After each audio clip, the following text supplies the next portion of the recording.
ఉదయకాల వాక్య ధ్యానం కొరకు పరిశుద్ధ గ్రంథమైన బైబిలులో నుండి రెండవ దినవృత్తాంతముల గ్రంథము మొదటి అధ్యాయం. రెండవ దినవృత్తాంతముల గ్రంథము మొదటి అధ్యాయం 2వ వచనాన్ని మనం చదువుదాం. యెహోవా సేవకుడైన మోషే. ఈవెన్ 1వ వచనం కూడా చదవండి. 1వ వచనం కూడా 1-2 వచనాలు. దావీదు కుమారుడైన సొలొమోను తన రాజ్యమందు స్థిరపరచబడగా అతని దేవుడైన యెహోవా అతనితో కూడా ఉండి అతనిని బహుగనుడైన రాజునుగా చేసెను. యెహోవా సేవకుడైన మోషే అరణ్యమందు చేయించిన దేవుని సమాజపు గుడారము గిబియోను నందుండెను గనుక సొలొమోను సహస్రాధిపతులకు, శతాధిపతులకు, న్యాయాధిపతులకు, ఇశ్రాయేలుల పితరుల ఇండ్లకు పెద్దలైన వారికి అందరికీ అనగా ఇశ్రాయేలులకు అందరికీ ఆజ్ఞేయగా సమాజకులందరూ సొలొమోనుతో కూడా కలిసి గిబియోను నందుండు బలిపీఠమునొద్దకు పోయిరి. చాలు. మనం చదివిన ఈ వాక్య భాగము ఈ గ్రంథము వెనుక ఉన్న కొద్ది నేపథ్యాన్ని మీకు వివరిస్తాను. ఎందుకు నేపథ్యం అంటే ఆ నేపథ్యాన్ని మనం గ్రహించినప్పుడు వాక్యాన్ని మరిబాగుగా గ్రహించడానికి దోహదమవుతుంది. బైబిల్లో మనకు చూచినప్పుడు మొదటి దినవృత్తాంతములు, రెండవ దినవృత్తాంతముల గ్రంథములు అనే 2 పుస్తకాలు ఉన్నాయి. పాత నిబంధనలోని 39 పుస్తకాలలో ఇవి 2 పుస్తకాలు. ఈ 2 పుస్తకాలు హెబ్రీ పాత నిబంధనలో ఒకే పుస్తకంగా ఉండేవి. మరి ఎప్పుడు వీటిని విభజించారు అంటే హెబ్రీ భాషలో ఉన్న పాత నిబంధనను ఒకనాటి ప్రపంచ భాషగా ఉన్న గ్రీకు భాషలోకి తర్జుమా చేసేటప్పుడు సౌలభ్యం కోసం, అంటే ఏదైనా మనం చూడండి ముక్కలు ముక్కలుగా చేసినప్పుడు దానిని తేలికగా మనము గ్రహించగలం. పిల్లలకు అప్పుడప్పుడు నేను చెప్తూ ఉంటాను, ఏదైనా ఒక పెద్ద ఇంత పొడవాటి ఆన్సర్ ఉన్నదాన్ని చూసి కలవరపడకండి, ఇది నాకు రాదేమో అని. దాన్ని ఫ్రాగ్మెంట్స్గా చేసి చిన్న చిన్న ముక్కలుగా చేసి చదవండి, అప్పుడు తేలిగ్గా అర్థమవుతుందని. అలాగే రచయితలు కూడా, తర్జుమాదారులు కూడా చేసిన పని ఏంటంటే సులువుగా ఉంటుంది అనే అభిప్రాయంతో దీనిని 2 భాగములుగా చేశారు. ఓకే, సో ఇది ఎవరి కాలములో, ఏ సందర్భములో, ఏ ఉద్దేశంతో వ్రాయబడింది అన్న విషయాలని మనం గమనిస్తే ఇది సుమారు క్రీస్తు పూర్వము 450 నుండి 430 సంవత్సరాల మధ్య కాలంలో వ్రాయబడింది. ఇలాంటి వివరాలు ఈ మధ్య క్రొత్త బైబిల్స్ వస్తున్నాయండి. ఆ బైబిల్లో వెనుక పేజీలలో, కొన్ని బైబిల్స్లో ముందటి పేజీల్లోనే ఉంటాయి, కొన్ని బైబిల్స్లో చివరిన ప్రతి పుస్తకము దాని రచయిత ఎవరు, ఎప్పుడు రాశారు, ఏమిటి అన్న వివరాలు ఉన్నాయి. ఒకవేళ మీ బైబిల్లో ఉంటే ఇవే వివరాలు ఉంటాయి, మీరు చూసుకోవచ్చు. ఇప్పుడు చూసే పని చేయకండి, నేను చెప్తున్నాను కనుక మీరు శ్రద్ధగా వినండి. ఓకే, ఆ కాలంలో వ్రాయబడ్డాయి. ఎవరు వ్రాశారు అని అంటే భక్తుడైనటువంటి ఎజ్రా లేదా శాస్త్రి అయిన ఎజ్రా గారు వీటిని పొందుపరిచారని యూదుల సాంప్రదాయ నమ్మకం.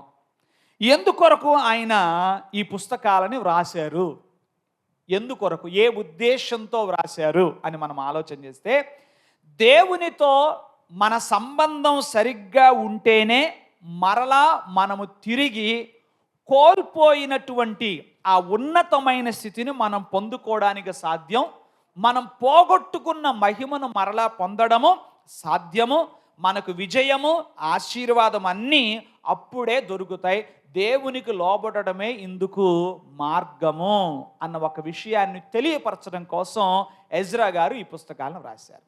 క్లుప్తంగా చెప్పాలనంటే మరలా తిరిగి మనము పునర్వైభవాన్ని పొందాలంటే ఏంటి, మనము పునర్వైభవాన్ని పొందాలంటే, తిరిగి మనము ఉన్నత దశకు చేరాలంటే అందుకు ఒకే ఒక మార్గం, అదేంటంటే దేవునితో మన సంబంధాన్ని సరిచేసుకోవాలి అని చెప్పడం ఈ మొదటి రెండవ దినవృత్తాంత గ్రంథముల సారాంశం అన్నమాట.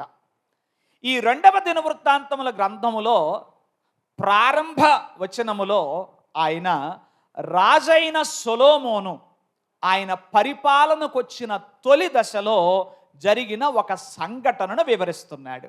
అదేమిటి అనంటే, దావీదు కుమారుడైన సొలొమోను తన రాజ్యమందు స్థిరపరచబడగా అతని దేవుడైన యెహోవా అతనితో కూడా ఉండి, ఆ మాటను అండర్లైన్ చేసుకోండి, అతని దేవుడైన యెహోవా అతనితో కూడా ఉండి అతనిని బహుగనుడైన రాజునుగా చేసెను. బాగా ఆలోచన చేయండి. సొలొమోను గారి నాన్నగారు ఆయన గొప్ప వ్యక్తి, దేవుని యందు మంచి భయభక్తులు గలవాడు, మంచి పరాక్రమవంతుడు, మంచి యుద్ధశూరుడు. ఎవరు? దావీదు. కానీ మన అమ్మ మన నాన్న వాళ్ళు ఎంత గొప్పోళ్ళైనా మీరు ఎప్పుడు గుర్తుపెట్టుకోండి, వాళ్ళు ఎప్పుడు మనతో ఉండరు. వాళ్ళు ఉండాలనుకున్నా చెప్పరు. ఏ తల్లైనా వాళ్ళ పిల్లల్ని విడిచిపెట్టి వెళ్ళిపోదాం అనుకుంటుందా? ఏ తండ్రి అని అనుకుంటాడా? అనుకోరు. వాళ్ళు ఉందామని అనుకున్నా ఉండే అవకాశము లేదు. ఇప్పుడు సొలొమోను బహుగనుడయ్యింది తన తండ్రి అయిన దావీదు తనతో కూడా ఉండుట వలన కాదు. అది కాదు. ఏంటి? అతని దేవుడైన యెహోవా అతనితో కూడా ఉండి అతనిని బహుగనుడైన రాజునుగా చేసెను. తండ్రులారా, మీ అందరికీ నా రెండు చేతులు జోడించి చెప్తున్నాను, మీరు మీ పిల్లలతో కూడా ఉండి మీరు వాళ్ళని గొప్ప వాళ్ళని చేయలేరు. ఏదన్నా కలల్లో డ్రీమ్స్లో ఉంటే బయటికి రండి. ఏమిటి? నేను మా అబ్బాయికి మంచి వ్యాపారం పెట్టించాలి, వాడిని గొప్పవాడిని చేయాలి, నీ వల్ల కాదు. ఏంటి పాస్టర్ గారు అంత తుస్కారంగా తునీకారంగా? నాకు తుస్కారం లేదు, చేత్కారం లేదు, వాస్తవం చెప్తున్నా. ఏంటి వాస్తవం? నీవు నీ బిడ్డతో కూడా నుండి, ఓ తండ్రి ఓ తల్లి, మీరు మీ బిడ్డలను గనులుగా చేయలేరు. మీ బిడ్డలను గనులుగా చేయగలిగినది, వారికి ఉన్నతమైన స్థితిని ఇవ్వగలిగినది, దేవునికి స్తోత్రం, జీవము గల దేవుడు వారితో కూడా ఉన్నప్పుడు. నాకు ఆ మాట చాలా ఇష్టమైంది. అంటే ఎజ్రా పూర్వపు చరిత్రను ఎత్తి రాస్తున్నాడు. జరిగిపోయిన చరిత్ర ఇది. ఎందుకయ్యా రాస్తున్నావు అంటే ఆయన అంటాడు, ఈ రోజున వీరందరూ కూడా బబులోను చెర నుండి తిరిగి వచ్చారు. నిరాశ నిస్పృహల మధ్య ఉన్నారు. నిరీక్షణ లేమితో కొట్టబడతా ఉన్నారు. మరలా మనము తిరిగి ఒక జనాంగముగా, ఒక దేశముగా మనము స్థిరపడడం సాధ్యమేనా అని వాళ్ళు అనుకుంటున్నారు. అలాంటి దశలో ఎజ్రా చెప్తున్నాడు, ఇదిగో మీ అందరికీ సొలొమోను జ్ఞాపకం ఉన్నాడుగా. ఉన్నాడు. ఎవరాయన? అమ్మో, ఆయనను గురించి ఏమని చెప్తాం? ఆయన గురించి చెప్పడానికి మాటలు సరిపోతాయా? ఆనాడు ఉన్న స్థితి బహు గొప్పది అని చెప్పి సొలొమోను కాలము గురించి అందరూ మాట్లాడుకుంటున్నారు. అయితే ఆ సొలొమోను అంతటి గనుడవడానికి మూల కారణాన్ని నేను ఎత్తి రాస్తున్నాడు. అందరూ ఏం చెప్పుకుంటున్నారు చెప్పండి? సొలొమోను ఐశ్వర్యం గురించి చెప్పుకుంటున్నారు. అందరూ సొలొమోను జ్ఞానం గురించి చెప్పుకుంటున్నారు. అట్లాంటి రాజు మళ్ళా మన కొరకు పుడతాడా అని వాళ్ళు అనుకుంటున్నారు. ఒరే నాయనా, అట్లాంటి రాజు పుట్టడం కాదు బాబు, అసలు ఆయన అంతటి గనుడవడానికి కారణం ఏంటి? దేవుడు ఆయనతో కూడా ఉండి గనుని చేశాడు. ఆయన సొలొమోనుతో మాత్రమే ఉండే దేవుడు కాదు, ఈ రోజున ఆయన మీతోనూ నాతోనూ ఉండే దేవుడు. ఆయన మనకు తోడై ఉంటే సొలొమోను ఘనతకేమొచ్చా? అంతకంటే మించిన గనులనుగా ఆయన మనలను చేయుటకు సమర్థుడు అని తెలియపరచటమే ఎజ్రా యొక్క ఉద్దేశం. ఆమేన్. కనుక మీరందరూ ఈ మాటను బాగా దృష్టించండి. అతని దేవుడైన యెహోవా అతనితో కూడా ఉండి అతనిని బహుగనుడైన రాజునుగా చేసెను. ఇప్పుడు మన ధ్యానాంశం ఏంటంటే, ఒక వ్యక్తికి, ఒక కుటుంబానికి, ఒక సమాజానికి దేవుడు తోడుగా ఉండాలంటే ఏం చేయాలి పాస్టర్ గారు? తొందరగా చెప్పండి. కొండెక్కమంటారా, లేకపోతే లోయలోకి దిగమంటారా, ఏం చేయమంటారో చెప్పండి. దానికి సిద్ధంగా ఉన్నాను. కాకపోతే మీరు కొండలు ఎక్కాల్సిన పని లేదు, లోయలకు దిగాల్సిన పని లేదు. బైబిల్లో స్పష్టంగా కొన్ని విషయాలు తేటగా ఉన్నాయి. ఒక వ్యక్తికి లేదా సమాజానికి, ఒక కుటుంబానికి దేవుడు తోడుగా ఉండాలంటే ఏం చేయాలి అనే విషయాలు చాలా స్పష్టంగా వ్రాయబడ్డాయి. వాటిని జ్ఞాపకం చేస్తాను అంతే. చాలా విషయాలు ఉన్నాయి. సమయాన్ని బట్టి కొద్ది విషయాలు, ఒక 4 సంగతులు మీ ముందుకు తీసుకురావాలని నేను ఆశపడుతున్నాను. ముందుగా ఎలాగూ ఈ వచనం మీకు చదివి ఇక్కడే ఉన్నాం కాబట్టి ఈ సందర్భంలో ఒక విషయాన్ని తెలుసుకుందాం. అదేమిటంటే, సొలొమోను పరిపాలనలో తాను చేసిన మొదటి పని ఏమని చూడండి, గమనించండి. ఏమంటున్నాడు? సొలొమోను సహస్రాధిపతులకు, శతాధిపతులకు, న్యాయాధిపతులకు, ఇశ్రాయేలు పితరుల ఇండ్లకు పెద్దలైన వారందరినీ పిలిపించాడండి. పెద్దలైన వారందరినీ పిలిపించాడు. ఏం ఆజ్ఞాపించాడు చెప్పాలండి? ఏం ఆజ్ఞాపించాడు? బడ్జెట్ వివరాలు తెలియపరచండి అన్నాడా? మన ధనాగారములో ఎంతటి ధనము మూలుగుతుందో నాకు చెప్పండి అని అన్నాడా? నో. ఏం చెప్పాడు? మనందరం కలిసి గిబియోనులో ఉన్న సమాజపు గుడారం, అంటే దైవజనుడైన మోషే గారి ద్వారా చేయించినటువంటి ఆ ప్రత్యక్ష గుడారము ఆ సమయానికి గిబియోనులో ఉంది. అందుకని ఆయన ఏమంటున్నాడంటే, మనందరం అక్కడికి వెళదాం. అక్కడికి వెళ్ళి ఏం చేద్దాం? దహన బలులను అర్పిద్దాం, లేదా సమాధాన బలులను మనము అర్పిద్దామని చెప్పి వారికి పిలుపునిచ్చాడు. అంటే ఆ సంఘటన అంతటిని ఒక్క మాటలో క్లుప్తపరిస్తే, దేవునికి ప్రథమ ప్రాధాన్యత ఇచ్చేవారమై ఉండాలి. ఆమేన్. దేవుడు నాకు తోడుగా ఉండాలంటే ఇవి అందరికీ ఒకే రకంగా ఉంటాయి, మనిషికి ఒక రకంగా మారు. అందుకే నేను తరచుగా చెప్తా ఉంటాను, ప్రాంతాలు మారినా సూత్రాలు మారవు. ఏంటి? ప్రాంతాలు మారినా సూత్రాలు మారు. నేను అందరికీ చేతులు జోడించి చెప్పేది ఏంటంటే, ఆశీర్వాదం ఎక్కడ దొరుకుద్దా అక్కడ దొరుకుద్దా అని పరుగులు పెట్టే వాళ్లకు ఆశీర్వదించబడరు.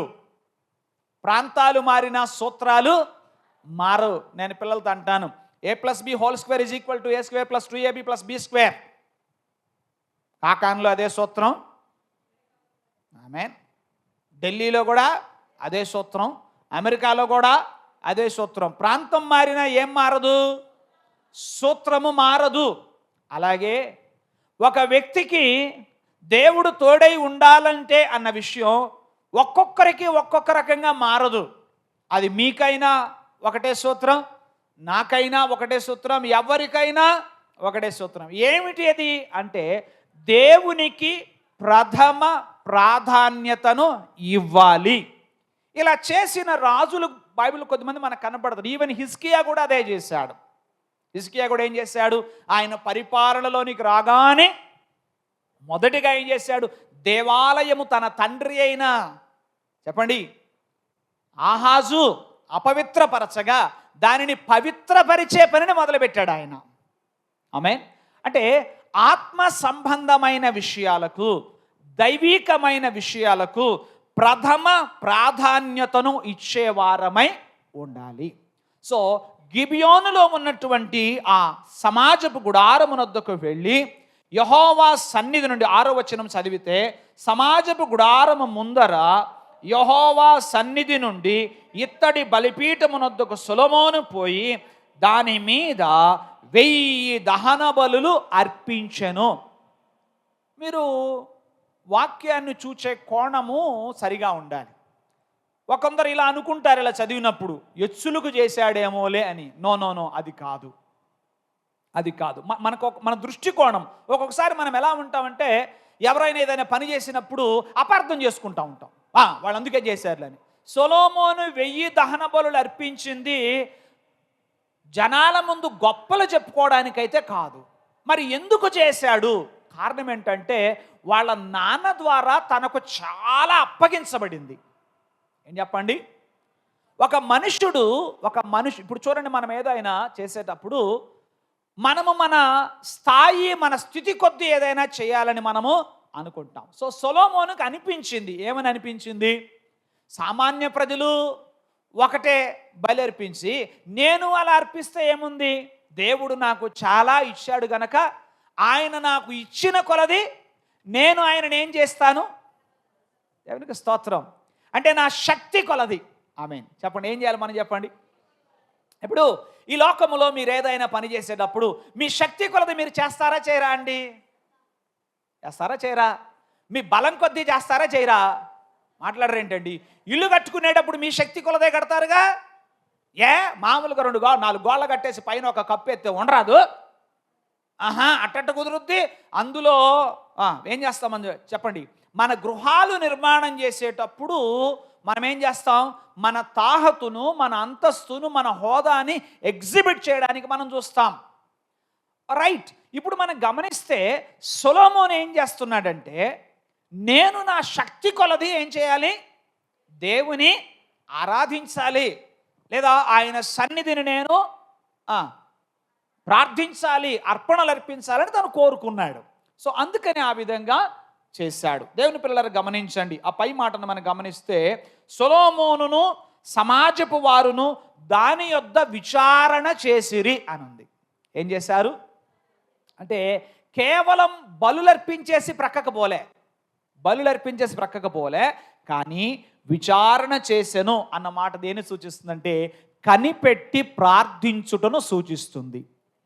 అంటే సొలొమోను ఎలా ఉన్నాడంటే, దేవా, నా తండ్రి నుండి నాకు రాజ్యము సంక్రమించిన మాట ఓకే, బానే ఉంది, కానీ ఈ పరిపాలన చేయాలంటే నాకు నీ కృప కావాలి, నీవిచ్చే జ్ఞానము నాకు కావాలి అంటూ తన జీవితంలో సొలొమోను దేవునికి ప్రథమ ప్రాధాన్యతనిచ్చి దేవుని ముందు పెట్టాడు. ఆమేన్. అందుకు దేవుడు అతనికి తోడయుండి అతనిని గనునిగా చేశాడు, అతని ప్రార్థనకు జవాబు ఇచ్చాడు. ఇక్కడ మీరు గమనించండి, పెద్దలను పిలిపించాడు. పెద్దలు నడిస్తే ఆటోమేటిక్గా పిల్లలు నడుస్తారు. పెద్దలు తమ జీవితంలో దేవునికి ప్రథమ ప్రాధాన్యత ఇవ్వడం నేర్చుకుంటే, ఒక అడుగో ఒక పూటో ఆలస్యంగానైనా పిల్లలు కూడా అలా చేయడం ప్రారంభిస్తారు. ఆమేన్.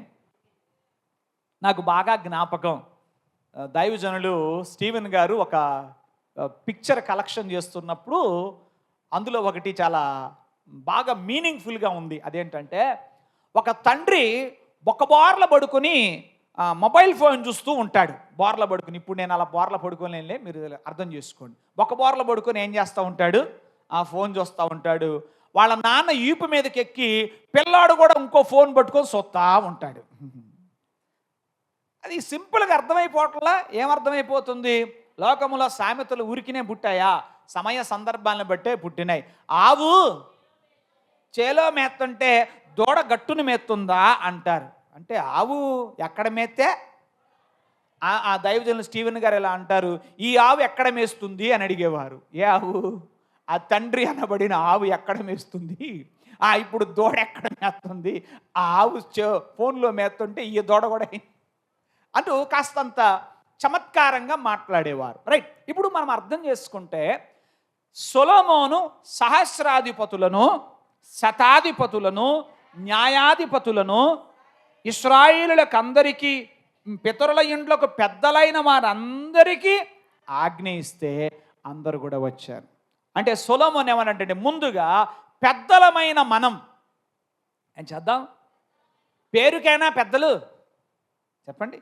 పెద్దలమైన మనం ఏం చేద్దాం చెప్పాలండి? పెద్దలమైన మనము. నాకు బాగా ఆశ్చర్యం అండి, ఆ మధ్య ఎవరో ఒక పోలీస్ డిపార్ట్మెంట్ వారు హెల్మెట్ ఏదో పెట్టుకోలేదట, ఒకే బైక్ మీద 3 ప్రయాణం చేస్తున్నారట. ఒక కుర్రవాడు వెంటపడి మరీ వీడియో తీశాడు. సోషల్ మీడియా వచ్చిన తర్వాత భలే డేంజర్ అయిందండి. ఏం చేశాడు? వారి వెంటబడి వీడియో తీసి పెట్టేస్తే ఇది బాగా వెళ్ళిపోతుంది, వైరల్ అయిపోతుంది. ఏంటంటే మరి మాకు చెప్తున్నారు అని, మీకు వర్తించవా అని చెప్పి. నిజమే దేవుని పిల్లలారా, ఇది అక్కడ ఒక మంచి పాఠం ఉంది. సొలొమోను ఏం చేస్తున్నాడు, ఆ పెద్దలందరినీ కూడా ముందు మనం వెళదాం, ముందు మనం చేద్దాం, తర్వాత ప్రజలు. రైట్. సో దేవుడు తోడుగా ఉండాలంటే ఆయనకు ప్రథమ స్థానం ఇచ్చేవారమై ఉండాలి. రెండవ విషయం మనం నేర్చుకుందాం. రెండవది ఏంటంటే మనము సమాధానము కోరే వ్యక్తులమై ఉండాలి. నా మాట స్పష్టంగా వినండి. నేను సమాధానమును సంపాదించే వారమై ఉండాలని చెప్పటంలే. సంపాదించడం నీ తరం కాదు, నా తరం కాదు. అవుదా? మీరు సంపాదించాలని కూడా సంపాదించగలరా సమాధానాన్ని? చెప్పరేంటండి? దేవుడు మనము సమాధానమును సంపాదించే వారమై ఉండాలంటలేదు, కానీ సమాధానము కోరే వ్యక్తులై ఉండాలంటున్నాడు. హల్లెలూయా. నేను మీకు ఒక వ్యక్తి జీవితాన్ని అలా ముందుకు తీసుకొచ్చి చూపిస్తాను. ఆదికాండము, అందరూ తీయండి, ఆదికాండము 26వ అధ్యాయం. ఆదికాండము 26వ అధ్యాయం 24వ వచనం. ఆ రాత్రియే యెహోవా అతనికి ప్రత్యక్షమై, నేను నీ తండ్రి అయిన అబ్రహాము దేవుడను, నేను నీకు తోడై ఉన్నాను గనుక. ఆ రాత్రి అన్నాడండి. పాస్టర్ గారు మీరు మధ్యలో చదివించారు, మాకేం అర్థమవుతుందంటే చెప్తాను వినండి. ఆ మాటలు ఇస్సాకును గుర్చినవి. ఎవరిని గుర్చినవి? ఇస్సాకు అనబడిన వ్యక్తితో దేవుడు ఒక రాత్రి మాట్లాడుతున్నాడు. ఆ రాత్రియే యెహోవా అతనికి ప్రత్యక్షమై, నేను నీ తండ్రి అయిన అబ్రహాము దేవుడను, నేను నీకు తోడై ఉన్నాను గనుక. అది ఎందుకన్నాడు దేవుడు నేను నీకు తోడై ఉన్నానని? ఒక మనిషితో దేవుడు నేను నీకు తోడుగా ఉంటాను లేదా తోడుగా ఉన్నాను అని ఎప్పుడు అంటాడు అంటే మీరేమంటారంటే సింపుల్గా ఎప్పుడంటారు? ఫస్ట్ మనం భయపడినప్పుడు అంటారు. ఎప్పుడు అంటారు? రైట్. వాక్యం కొంచెం లోతునకు మనం వెళితే అక్కడ జరిగిన సందర్భం ఏమిటంటే, ఇస్సాకు అనబడినటువంటి ఆ వ్యక్తి తన తండ్రి అయిన అబ్రహాము గారి కాలములో ఆయన బాగా మందలు ఉండేవి. ఆయనకి మందల కొరకు ఆయన వాటికి నీళ్లు పెట్టు నిమిత్తమై కొన్ని బావులు త్రవ్వించాడు. అయితే అసూయ పరులైనటువంటి ఫిలిస్తీయులు ఏం చేశారంటే అబ్రహాం గారు త్రవ్వించిన బావులన్నిటినీ పూర్తి చేశారు. పూర్తి చేసినప్పుడు ఏం చేస్తున్నాడు ఇస్సాకు? ఏం చేస్తున్నాడు గమనించను. కొంతమంది ఏం చేస్తారంటే తమ తండ్రుల వైఫల్యాలను ఎత్తి మాట్లాడుతూ ఉంటారు. మా నాన్న ఒట్టి వేస్ట్ అంటాడు ఒకడు. ఏంటంట? తవ్వించడానికి తవ్వించాడు కానీ వాటిని ఏం చేయలేకపోయాడు, సంపాదించడానికి సంపాదించాడు కానీ ఏం చేయలేకపోయాడు. అయ్యా ఒక్క నిమిషం ఆగు నాన్న, మీ నాన్న చేయలేకపోయాడు, మరి నువ్వేం చేస్తున్నా? అది చెప్పులే సబ్జెక్టు. ఏ సబ్జెక్టు? మీ నాన్న చేయలేకపోయాడు. ఏం చేయలేకపోయాడు? బావులు తవ్వించాడు, కాపాడినన్నాళ్ళు కాపాడ్డాడు, ఏం జరిగిందో తెలియదు, మొత్తం మీద వాటిని ఏం చేశారు? పూడి చేశారు. మరి నువ్వేం చేస్తావు అంటే ఇస్సాకు అంటాడు, వాళ్ళ నాన్నగారి కాలంలో త్రవ్విన బావులు ఫిలిస్తీయులు పూడ్చగా ఈయన వాటిని ఏం చేస్తున్నాడు? తిరిగి తవ్విస్తూ వాళ్ళ నాన్న ఏ పేర్లు పెట్టాడు ఏ పేర్లు పెట్టాడు మళ్ళీ. అంటే బాండింగ్ ఎంత బాగుందో చూడండి. ఇక్కడ మాట ఉందండి, ఆ వాక్యం ఉందండి. 18వ వచనం చదివితే, అప్పుడు తన తండ్రి అయిన అబ్రహాము దినములలో త్రవ్విన నీళ్ల బావులు ఇస్సాకు తిరిగి త్రవ్వించును ఏలయనగా అని ఉంటాం. ఒక తర్వాత చదివితే, అతడు తన తండ్రి వాటికి పెట్టిన పేళ్ల చొప్పున తిరిగి వాటికి పేర్లు పెట్టాడు. అక్కడ స్పష్టంగా ఉంది, అబ్రహాము మృతి పొందిన తరువాత ఫిలిస్తీన్లు పూర్తి చేశారు. అంటే ఆయన కాపాడినంతకాలం కాపాడాడు, ఎల్లకాలం కాపాడలేడుగా. తర్వాత ఆయన గతించిపోయిన తర్వాత పూర్తి చేశారు. అది అక్కడ ఉన్న విషయం. రైట్, అర్థం చేసుకుందాం. కానీ ఇప్పుడు ఇస్సాకు ఏం చేస్తున్నాడు? వాటన్నిటినీ తిరిగి తవ్విస్తూ వాళ్ళ నాన్నగారు ఏ పేర్లు పెట్టారో అయ్యే పేర్లు అది పెడుతున్నాడు. అంటే ఏం చేస్తున్నాడు? ఏం చేస్తున్నాడండి? తన తండ్రి యొక్క ఘనతను ఎక్కడా కూడా దిగజారకుండా నిలబెడుతున్నాడు. దేవునికి స్తోత్రం. అలా చేస్తున్న క్రమంలో ఆయనకు సమస్య ఎదురైంది. అదేంటంటే ఆ ఫిలిస్తీయులు ఈయన తవ్విస్తే వాటి విషయంలో మళ్ళీ గొడవ పడుతున్నారు. అక్కడ ఉన్నది అదే. వాళ్ళు ఏం చేశారు? గొడవ పడ్డారు. ఏమండి? మరియు ఇస్సాకు దాసులు ఆ లోయలో త్రవ్వగా జలలు గల నీళ్ళబావి దొరికింది. అప్పుడు గెరారు కాపరులు ఇస్సాకు కాపరులతో జగడమాడి, ఇలా ఒకదాని వెంట ఒకటి వాళ్ళు ఏం చేస్తున్నారంటే ఈయనతో జగడమాడుతున్నారంటే గొడవ పడుతున్నారు. గొడవ పడుతున్నప్పుడు ఇస్సాకు ఏం చేశాడు? వాళ్ళతో గొడవ పడ్డా? వాళ్ళతో గొడవ పడలేదు. వారు గొడవ పడుతుంటే ఈయన వాళ్ళ నుంచి దూరంగా వెళుతున్నాడు. అంటే కలహానికి దూరంగా జరుగుతున్నాడు. మీరేమంటారంటే, పాస్టర్ గారు బలం లేదేమోలేండి, మన దృష్టిలో అంతే కదా. కలహానికి దూరంగా జరుగుతున్నాడంటే ఒకడు బలము లేనివాడని అభిప్రాయపడతారు. వాక్యం బాగా మీరు చూడాలి. ఇక్కడ నేను ఒక కొటేషన్ ఏమన్నాడు? బలమున్నను బలగమున్నను. అందరు నాతోనండి. మీరంత బలం లేని వాళ్ళుగా మాట్లాడతారా? ఈ మాటను అంతేనా మాట్లాడేది? అసలు ఇంతేనా మాట్లాడేది? బలమున్నను బలగమున్నను. ఇంకోసారి గట్టిగా. అది ఇస్సాకుకి బలముంది బలగముంది, రెండూ ఉన్నాయి. మీరు అనుకుంటున్నారేమో ఇస్సాకుకు బలం లేదని. బలం లేదా? ఇస్సాకుకు బలముంది బలగముంది. ఈ మాట మీరు నేను చెప్పుకోవడం ఊహించుకోవడం కాదు, ఇక్కడ వాక్యంలోనే ఉంది. 16 వచనం చదవండి. అబీమెలెకు నీవు మాకంటే బహుబలము గలవాడవు. వాక్యం చూసారా? ఎవరి గురించి చెప్పిన మాట ఇది? ఇస్సాకు గురించి. నీవు మాకంటే బహుబలము గలవాడు. అంటే బహుబలం అంటే మామూలుడేం కాదు ఇస్సాకు. చెప్పలేరు. బహుబలము గలవాడు. మరి బలగం ఉంది. మీకు బలంకి బలగానికి తేడా తెలిసినంతకే. బలం అంటే మీది, బలగం అంటే మీతో కూడా ఉండేది. అది సంగతి. బలమున్నను బలగమున్నను. ఇస్సాకుకు బలగం ఎంత ఉందో సింపుల్గా చెప్తా మీకు. వాళ్ళ నాన్న టైంలోనే ఇంట పుట్టి అలవరచబడిన 318 మంది దాసులు ఉన్నారంట. వాళ్ళని ఎంటబెట్టుకొని పోయి యుద్ధం చేసి ఏకంగా రాజులనే తరిమాడు. అలాంటి బలగం. మరి వాళ్ళ నాన్న టైంలోనే అంతుంటే అది మొత్తం వెనక వచ్చేసి మరి ఏంటానికి ఇంకాస్త పెరిగి ఉంటుంది కదా. అంటే ఇస్సాకుకి ఏముంది చెప్పండి? బలమున్నను బలగమున్నను, కలహమునకు పోవుటలేదు. అది ఇక్కడ ముఖ్యం. మనం పోము, ఎందుకంటే పోతే తలకాయ బాలకొడతారని పోము, లేకపోతే పోతాం. అర్థమైందా? పోతే 2 మధ్యకి వేసేస్తారని చెప్పి పోము. అదే ఉంటే మాత్రం కొంతమంది ఉంటారు, ఏమీ లేనప్పుడు కిమ్మనకుండా ఉంటారు. కొంచెం వాళ్ళ అమ్మో, కొద్దిగా వాళ్ళ నానో, లేకపోతే వాళ్ళ అన్నయ్య, ఏదన్నా కొంచెం వాళ్ళ కులపోళ్ళో ఏదన్నా కొద్దిగా కానీ గ్యాదర్ అయితే ఇక వాళ్ళని పట్టుకోలేం. దాన్ని అంటే స్వభావము అనేది ఎలా ఉండాలంటే ఉన్నప్పుడైనా లేనప్పుడైనా ఉండేదే అదే స్వభావం. అంటే ఉన్నప్పుడు ఒకలాగా, లేనప్పుడు ఇక్కడ చూడండి, ఇస్సాకుకి బలముంది బలగముంది, అయినా కూడా సమాధానం కోరుతున్నాడు. సహోదరి, నువ్వు సమాధానం కోరుతున్నావు, ఎందుకంటే బలగం లేక కావచ్చు. బలగం అది స్థిరమైనది కాదు. అది ఎందుకు సరైనది కాదంటే రేపు బలగం వచ్చిన తర్వాత నువ్వు తేడా అయిపోతావు. ఇవాళ లేక లోబడుతున్నావు, వచ్చిన రోజున నువ్వు మాటను, అది గ్యారంటీ. కానీ ఇస్సాకు ఎలా ఉన్నాడు? తనకి బలం ఉంది బలగం ఉంది, కానీ ఫిలిస్తీయులు తనతో కలహపడుతుంటే ఆయన దూరంగా వెళుతున్నాడు.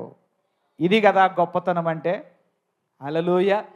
మీరు ఉరికిన దేవుడు ఇస్సాకునకు నేను నీకు తోడయ్యున్నానని ఎందుకంటున్నాడబ్బా అని మనం ఆలోచన చేస్తే, ఈయన సమాధానము కోరే వ్యక్తి అయి ఉన్నాడు.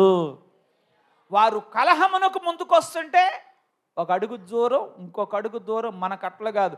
కయ్యానికంట ఏం చెప్పండి, కాలు దూతారంట, ఏదో గుర్రమైనట్టుగా. కయ్యానికి కాలు దూతారట. కానీ ఇస్సాకు అలా లేడు, అలా వెళ్ళిపోతున్నాడు. అలా ముందుకెళ్ళిపోతుంటే దేవుని పిల్లలారా, దేవుడు మాట్లాడుతున్నాడు, ఇస్సాకు నేను నీకు తోడై ఉన్నాను, భయపడకు. అంటే ఆయన యొక్క భయం ఉంటుందంటే, ఇలా పోతూ ఉంటే ఎందాక పోవాలో, ఎక్కడ దాకా పోవాలో, ఇది అసలు ఎప్పటికి ముగియునో. కొన్నిసార్లు మనం అంతే కదా, మనం తగ్గించుకుంటున్న కొద్దీ శత్రువు రెచ్చిపోతా ఉంటే మనకేమనిపిస్తుంది అంటే, అసలు చివరికి నేనే ఇదైపోతానేమో. అయితే దేవుడు అంటున్నాడు, అబ్రామా అని ఆ రోజున తన తండ్రితో మాట్లాడినట్టు, ఇస్సాకు భయపడకు, నేను నీ తండ్రి అయిన అబ్రహాము దేవుడను, నేను నీకు తోడై ఉన్నాను అని అన్నాడండి. దేవుడు ఆ మాట చెప్పిన తరువాత దేవుని పిల్లలారా, ఆయన బలిపీఠం కట్టి ప్రార్థన చేశాడండి. ప్రార్థన చేసిన తర్వాత చూడండి, అతని శత్రువులను అతని దగ్గరికి పంపించాడు.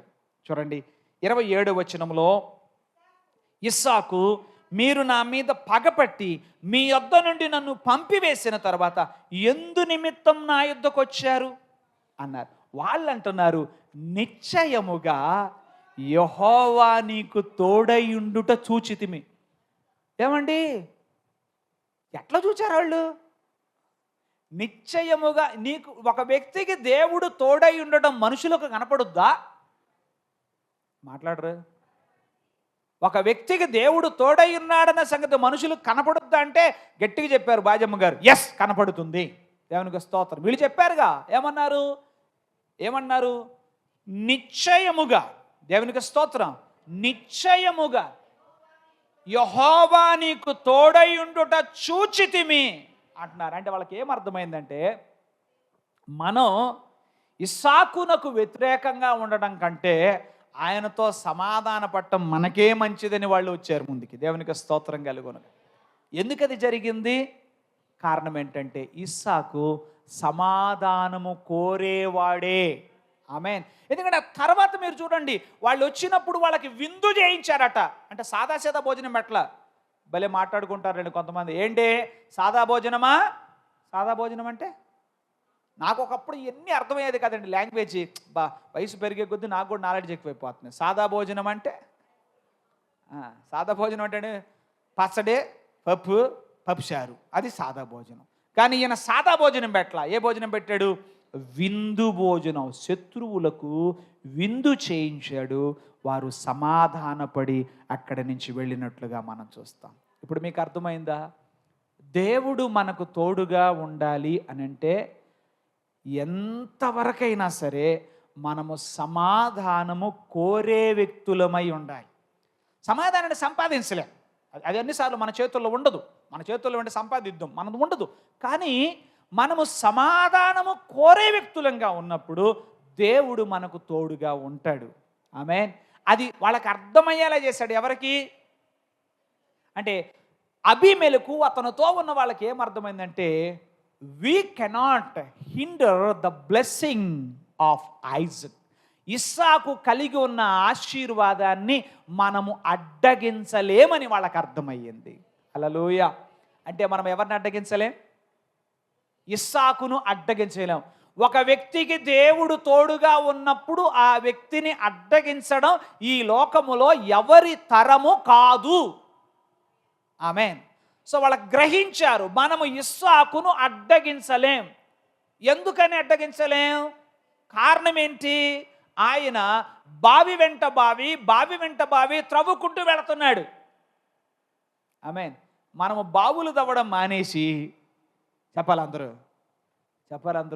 బావులు తవ్వడం మానేసి శత్రువుతో ఫైటింగ్ చేస్తుంటాం. ఏమండి? ఇస్సాకు తన బలగాన్ని దేనిలో పెట్టాడు చెప్పండి? మాట్లాడరేంటండి? నేను ఒక మాట చెప్పునా, నీవు నీ శత్రువు గురించి ఆలోచించినంత సమయం, నీవు నీ విరోధుల గురించి ఆలోచించేటంత సమయం, నీవు నీ కష్టముల గురించి ఆలోచించేటంతటి సమయం నీవు దేవుని సన్నిధిలో పెడితే ఈ పాటికి ఎప్పుడో బాగుపడి ఉండే వ్యక్తివి. హల్లెలూయా. మనం ఏం చేస్తామంటే లోపల ఆ మనిషిని ఏం చేయాలి, ఆ మనిషిని ఎట్ట చేయాలి, ఎట్ట చేస్తే వాడికి నేను పాఠం చెప్పగలను, ఏ ఆలోచన పక్కన పెట్టి, ఆమేన్, హల్లెలూయా, దేవుడు నీకిచ్చిన బలాన్ని, నీకిచ్చిన బలగాన్ని బావులు త్రవ్వుట అంటే దేవుడు నీకిచ్చిన ఆ టాలెంట్స్, దేవుడు నీకు ఇచ్చినట్టు దాన్ని ఖర్చు చేయడం ప్రారంభిస్తే దేవుడు నిన్ను ఆశీర్వదిస్తాడు.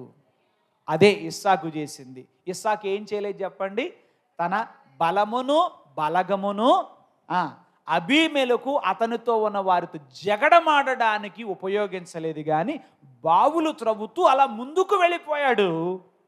సమాధానము కోరుకుంటూ ముందుకు వెళ్ళిపోయాడు. దేవుడు మాట ఇచ్చాడు, నేను నీకు తోడుగా ఉంటానన్నాడు. వాళ్ళకి అర్థమైంది దేవుడు ఆయనకు తోడుగా ఉన్నాడు, ఆయన అడ్డగించడం మన వల్ల కాదు. దేవునికి స్తోత్రం. తర్వాత మూడవ విషయాన్ని మనం ఆలోచన చేస్తే, దేవుడు ఒక వ్యక్తికి తోడుగా ఉండాలి అంటే ఆ వ్యక్తిలో దైవ భయం అనేది ఉండాలి. ఏముండాలి? దైవ భయం అనేది ఉండాలి. యాకోబు యొక్క జీవితాన్ని మనం ఆలోచన చేస్తే, యాకోబు పరిశుద్ధుడు అని నేనేం సర్టిఫికెట్ ఇవ్వడంలా. యాకోబు జీవితంలో కూడా లోపాలు ఉన్నాయి, యాకోబు జీవితంలో కూడా తప్పిదాలు ఉన్నాయి. కానీ యాకోబు దేవునికి భయపడువాడుగా ఉన్నాడు బహు తరచుగా. అసలు యాకోబు సహజంగానే భయస్థుడు. తండ్రికి భయపడ్డాడు, అన్నకు భయపడ్డాడు, మామకు భయపడ్డాడు, ఒక దశలో తన పిల్లలకు కూడా భయపడ్డాడు. ఎవరు అంటే స్వతహాగాని యాకోబు అంత ఇతను. మీరందరూ ఏం చెప్తారంటే యాకోబు అనగానే మోసగాడు అంటాం ఒక్కటే తెలుసు మీకు, కానీ చేసిన పని ప్లెయిన్గానే చేశాడండి. ఓకే సరే, ఇప్పుడు నేను యాకోబును సపోర్ట్ చేస్తూ మాట్లాడలా, సందర్భానుసారంగా నేను మాట్లాడుతున్నాను. యాకోబు సాధువై గుడారములలో నివసించెను అనే మాట బైబిల్లో మనం చదువుతాం. ఎవరట ఆయన? సాధువు. ఇంగ్లీష్ బైబిల్లో మనకు స్పష్టంగా ప్లెయిన్ అని ఉంటుంది. అంటే చాలా ప్లెయిన్ హార్టెడ్గా ఎవరు? యాకోబు ఉండేవాడు. చాలా భయస్థుడు. వాళ్ళ అమ్మ ప్రోత్సహిస్తున్న, అమ్మ నాన్నకు తెలిస్తే ఆశీర్వాదంగా బదులు శాపం వస్తుందేమో అన్నాడు. దాన్ని బట్టి చెప్పొచ్చు కదా యాకోబు ఎవరు? భయస్థుడే. అన్న తనను చంపడానికి ఇది అవుతామంటే దూరంగా పారిపోయాడు, భయస్థుడే. ఏమండి? మామకు భయపడ్డాడు, నీవు నా పిల్లలను నా భార్యను నా ఇద్దరి నుంచి తీసేసుకొని నన్ను ఒట్టి చేతులతో పంపేస్తావు అని భయపడి రాత్రిగా ప్రయాణం కట్టానంటాడు. ధైర్యవంతుడైతే పగలే బయలుదేరేవాడుగా ఎవరు? యాకోబు. ఇలా మనం ఏ కోణంలో నుంచి చూసినా ఆయనలో భయం ఉంది.